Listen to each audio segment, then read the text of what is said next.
मैंने भी वो स्टेटमेंट देखा जो मुख्यमंत्री जी के विशेष सलाहकार, क्या नाम है उनका, उन्होंने जो स्टेटमेंट दिया है वो बड़ा आश्चर्यजनक है।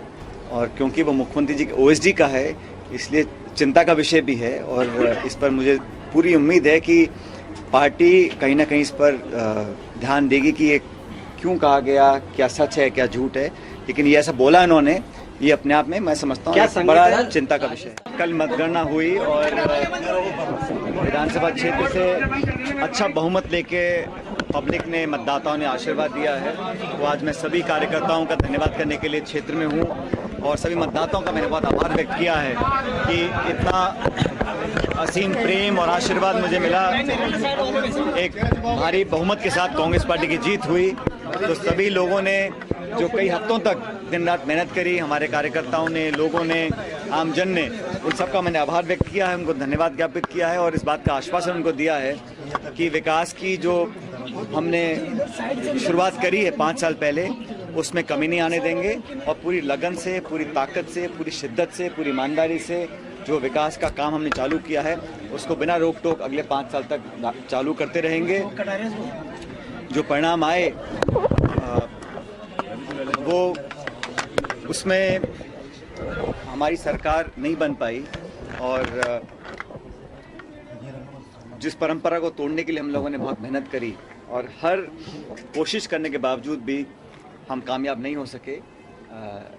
निश्चित रूप से ये चिंता का विषय है क्योंकि पूरी ताकत हम लोगों ने लगाई, सारी मेहनत करी और हर बार हम सरकार बनाने के बाद रिपीट नहीं कर पाते हैं। इस बार दोबारा वही हुआ। इस बात का खेद हम सबको है और इस पर चिंतन भी करना पड़ेगा और आत्मचिंतन भी करना पड़ेगा हर स्तर पर कि कहाँ कमियां रहीं, क्या वो कारण थे जिन वजहों से हम सरकार दोबारा नहीं बना पाए। बहरहाल कार्यकर्ताओं ने पूरी मेहनत करी, उम्मीदवारों ने अच्छा चुनाव लड़ा, कारणों का विश्लेषण भी होगा। कल सभी कांग्रेसी विधायकों की एक मीटिंग भी है, उसमें आगे क्या रणनीति पार्टी की होगी, प्रदेश में, जिलों में, देश में भी, उस पर भी चर्चा होगी। लेकिन मैं तो जरूर मानता हूँ कि हम सब लोग चाहते थे कि मध्य प्रदेश में, छत्तीसगढ़ और राजस्थान में जो तीनों हिंदी भाषी राज्य हैं जहाँ पर द्विपक्षीय मुकाबला होता है, यहाँ पर कांग्रेस पार्टी जीत कर आती तो हम लोग को बहुत मजबूती मिलती। बहरहाल हमारा वोट प्रतिशत कहीं कम नहीं हुआ है। तीनों राज्यों में बनस्पत मुझे लगता है कि मैंने आंकड़े देखे थे तो हमको वोट प्रतिशत भाजपा से ज़्यादा मिला है। अन्य कारणों से हम लोग सरकार नहीं बना पाए और सरकार रिपीट करना हम सब का उद्देश्य था। लेकिन इसके बारे में बहुत ऑनेस्टली आत्मविश्लेषण करना चाहिए और करना पड़ेगा और बहुत ईमानदारी से इसका विश्लेषण हम करेंगे कि कहाँ कमियां रह गई थी।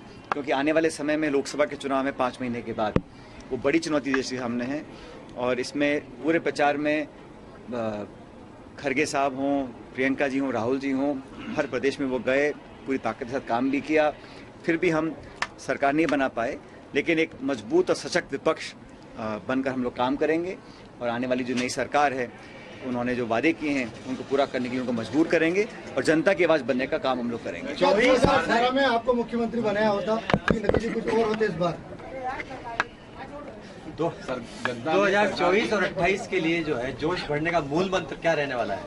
ये देखो, हमको वापस जनता के बीच जाना पड़ेगा और वो जनता की कसौटी पर खरा उतरने के लिए हम लोगों को क्या रणनीति बनानी है, क्या संदेश देना है, कौन संदेश वो देगा, कैसे जनता तक पहुंचाना है, कार्यकर्ताओं में किस प्रकार हम ऊर्जा का संचार दोबारा करेंगे। समय बहुत कम है इसलिए अभी बहुत जल्द हम लोगों को इस पर चर्चा करनी होगी और मुझे जो भी कुछ कहना है, बताना है पार्टी प्लेटफॉर्म पर, उस बात को मैं रखूंगा, चाहे वो दिल्ली हो चाहे जयपुर। ओएसडी जो है, सीएम के ओएसडी ने बड़ा आरोप लगाया है कि गहलोत साहब नहीं चाहते थे सरकार बने, उन्होंने कमियां रखी। को जिम्मेदार ठहराया उन्होंने? मैंने भी वो स्टेटमेंट देखा जो मुख्यमंत्री जी के विशेष सलाहकार, क्या नाम है उनका, उन्होंने जो स्टेटमेंट दिया है वो बड़ा आश्चर्यजनक है और क्योंकि वो मुख्यमंत्री जी के ओएसडी का है इसलिए चिंता का विषय भी है और इस पर मुझे पूरी उम्मीद है कि पार्टी कहीं ना कहीं इस पर ध्यान देगी कि ये क्यों कहा गया, क्या सच है क्या झूठ है, लेकिन ये ऐसा बोला इन्होंने, ये अपने आप में मैं समझता हूँ एक बड़ा चिंता का विषय है। क्या संगठन है कि एक बार राज बदलने का रिवाज नहीं? क्या संगठन के अंदर और टिकटों में नए चेहरों को लाया जाता है तो उसका फायदा ये सारी बातें विश्लेषण की हैं, आपने ये बात आप निवेदन करेंगे।